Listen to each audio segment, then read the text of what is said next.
ప్రియ సహోదరి సహోదరులందరికీ నా హృదయపూర్వకమైనటువంటి వందనాలు చెల్లిస్తున్నా. నా ప్రియమైనటువంటి సహోదరి సహోదరులారా, ఈరోజు బైబిల్ గ్రంథమందు 91వ అధ్యాయము 15వ వచనము చదువుకుందాం.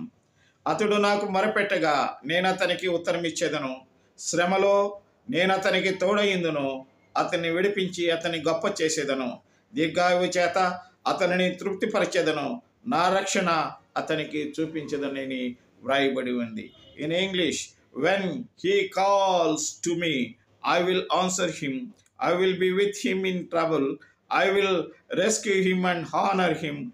With long life I will satisfy him and show him my salvation అని వ్రాయబడి ఉంది.